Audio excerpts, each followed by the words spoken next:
बिस्मिल्लाहिर रहमानिर रहीम अल्हम्दुलिल्लाहि रब्बिल आलमीन वस्सलातु वस्सलामु अला सय्यिदिल मुरसलीन अम्मा बाद अस्सलामु আলাইকুম ওয়া রাহমাতুল্লাহি ওয়া বারাকাতুহু। দেশ বিদেশ থেকে আমার যে সমস্ত প্রিয় ভাই ও বোনেরা ভিডিওটি দেখছেন, আপনাদের সবাইকে জানাই আন্তরিক শুভেচ্ছা, ভালোবাসা এবং পবিত্র ঈদুল আজহার অগ্রিম মোবারকবাদ। আপনারা দেখছেন ইসলামিক চ্যানেল ইশকে মদিনা মিডিয়া। দেশ বিদেশ থেকে আপনারা কোরবানির বিভিন্ন গুরুত্বপূর্ণ মাসাইল ও প্রশ্ন আমাদের কাছে পাঠিয়ে থাকেন।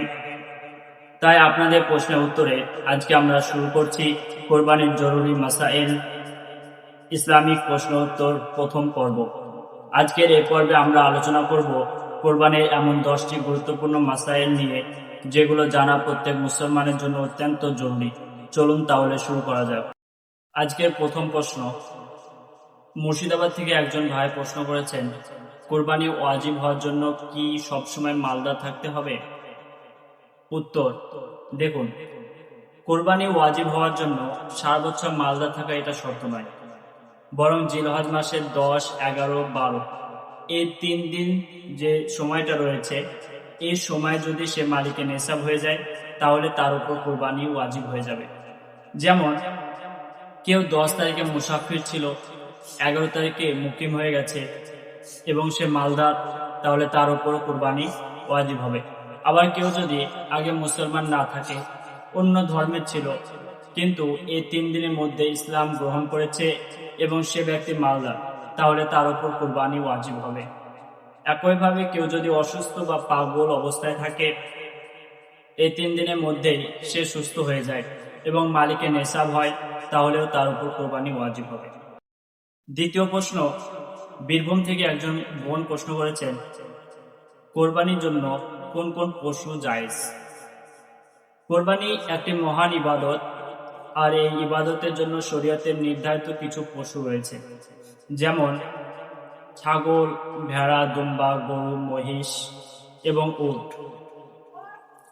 এই 6টি পশু মধ্যে আপনাকে কোরবানি করতে হবে।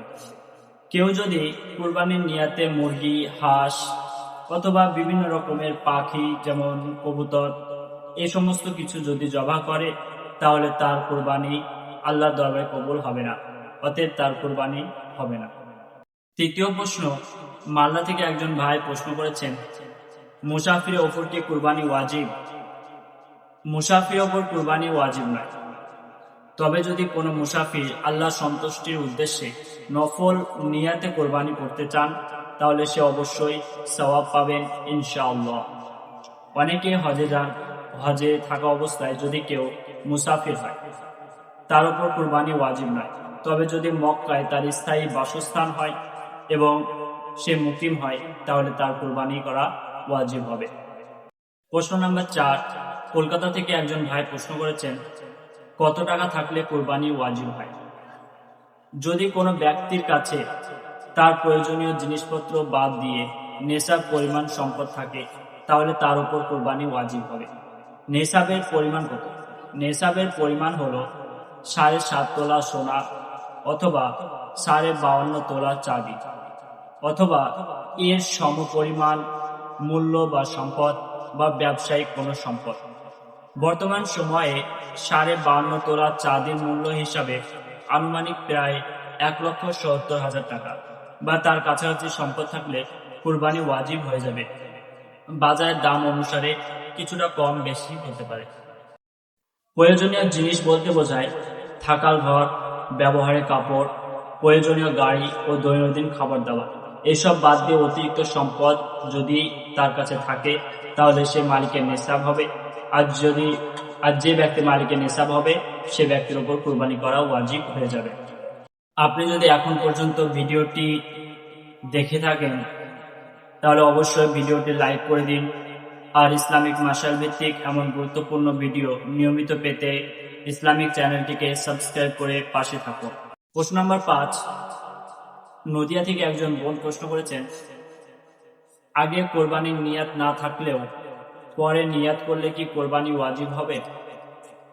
দেখুন, কেউ যদি আগে থেকে কোরবানির নিয়াত না করে, পশু কিনে ফেলেছে, পরে কোরবানির নিয়াত করেছে, তাহলে শুধুমাত্র পরে নিয়ত করার কারণে সে ব্যক্তির উপর কোরবানি করা ওয়াজিব হবে না। প্রশ্ন নাম্বার 6, মালদা থেকে একজন ভাই প্রশ্ন করেছেন, গরিব ব্যক্তি যদি কোরবানি করে তাহলে সেটা কি ওয়াজিব না নফল?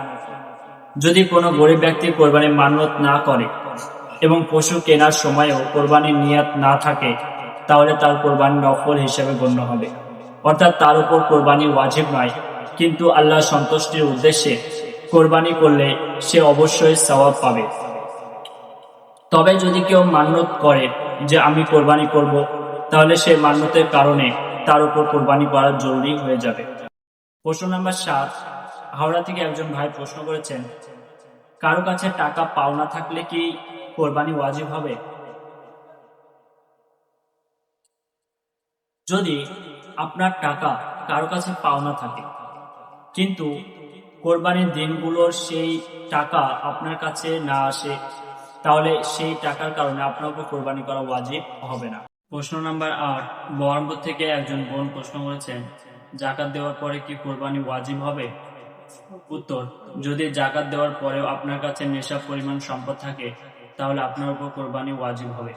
আর যদি নিজের প্রয়োজনীয় কাজে খরচ করেন এবং নেশাব থেকে নিচে নেমে যায়, তাহলে আপনার উপর কোরবানি করা ওয়াজিব হবে না। প্রশ্ন নাম্বার 9, মুর্শিদাবাদ থেকে একজন ভাই প্রশ্ন করেছেন, কোরবানির পশু হারিয়ে গেলে কি করতে হবে? উত্তর, যদি কোনো ব্যক্তি মালিকের নেশাব অবস্থায় কোরবানির পশু কিনে, পরবর্তীতে সে পশুটি হারিয়ে যায়, এরপর সে আর মালিকের নেশাব না থাকে, তাহলে নতুন পশু কিনে কোরবানি করা তার উপর ওয়াজিব হবে না। আর যদি পরে সে পশু আবার খুঁজে পাওয়া যায়, তবুও তার উপর কোরবানি করা ওয়াজিব হবে না, কারণ সে আর মালিকের নেশাব নয়। প্রশ্ন নাম্বার 10, কলকাতা থেকে একজন বোন প্রশ্ন করেছেন, মোহরের টাকা দেওয়ার পরে কি কোরবানি ওয়াজিব থাকবে? উত্তর, যদি কোনো ব্যক্তি তার স্ত্রীর মোহরের টাকা আদায় করে দেয় এবং সেই টাকা দেওয়ার কারণে তার সম্পদ নেশাবের চাইতে নিচে নেমে যায়, তাহলে তার উপর কোরবানি ওয়াজিব হবে না। আর যদি নেশাবের উপরে অথবা নেশাব সমপরিমাণ থাকে, তাহলে তার উপর কোরবানি করা ওয়াজিব হবে। প্রিয় দর্শক, আজকের পর্বে আমরা কোরবানির গুরুত্বপূর্ণ 10টি মাসাইল সম্পর্কে জানলাম। আল্লাহ তাআলা আমাদের সবাইকে সহিভাবে কোরবানি করা তৌফিক দান করুন, আমিন।